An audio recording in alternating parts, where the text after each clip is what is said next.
Today, we present to you a new, exciting, and inspiring story from #channel, Stories from Reality.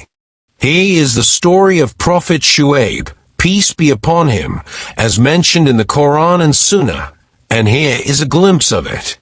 Let's dive into the story of this prophet who fought against fraudulent measurement.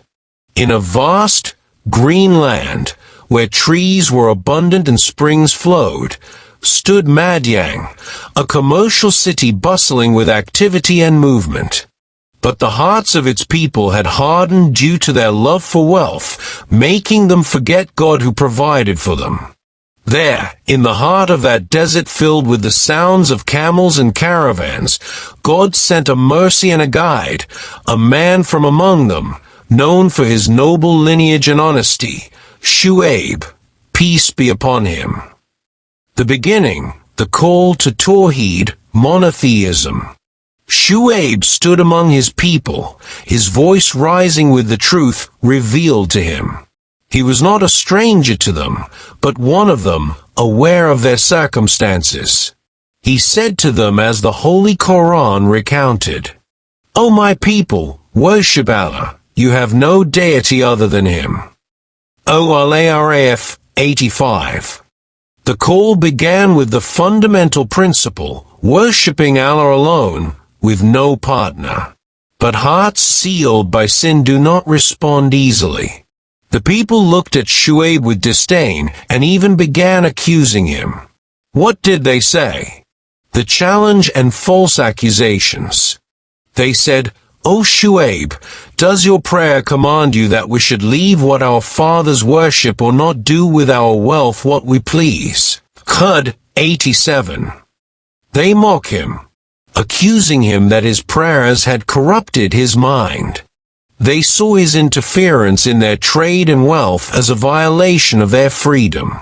They used to worship Al-Aika, a dense tree, and took pride in the misguided legacy of their fathers. The economic crime, fraudulent measurement and scales.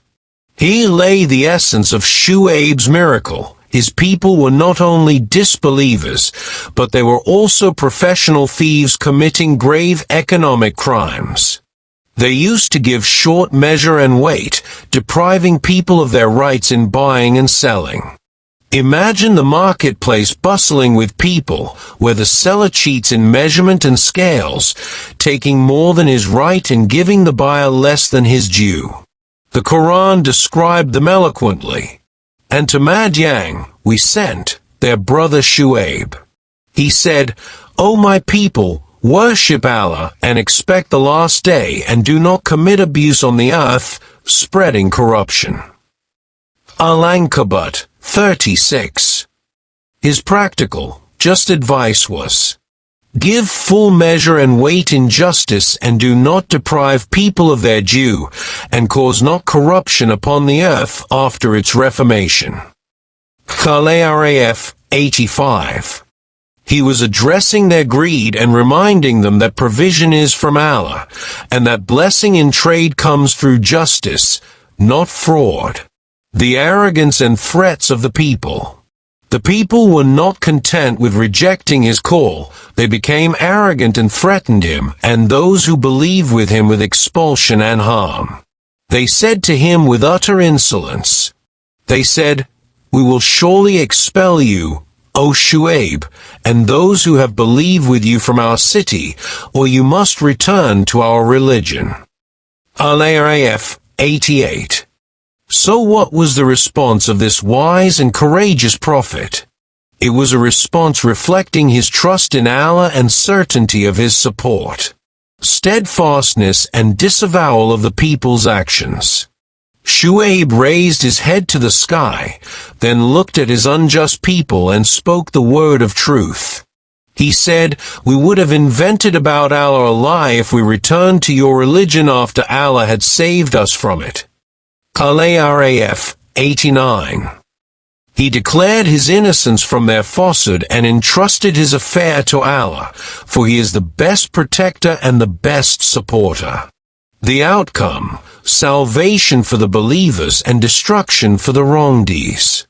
And the day of reckoning came when the people turned away from the call of truth and persisted in their transgression. The punishment of Allah seized them. Allah sent upon them an intense, suffocating heat, withholding rain from them. Then a great cloud appeared, and they rejoiced at it, gathering under it for shade.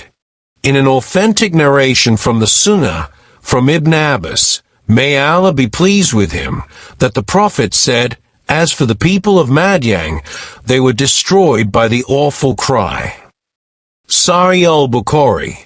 Suddenly, from the cloud itself, came a sayha, awful cry, from the majesty of Allah, a terrifying sound from the sky, and a quaking from below, and fire blazed above them. Their souls were taken, and they became lifeless in their homes, collapsed. So the earthquake seized them, and they became within their home, corpses, fallen prone. Al-Araf, 91. Shu'ayb and those who believed with him left the city. They looked back and saw nothing but dwellings lying desolate and empty. It became a lesson for all worlds. Lessons from the story. O you who hear this story, the story of Prophet Shu'ayb remains a beacon illuminating the paths of justice and trade.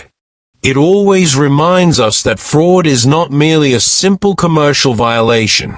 Rather, it is corruption on earth, a crime fought by the prophets, and its consequence is severe in this world before the hereafter.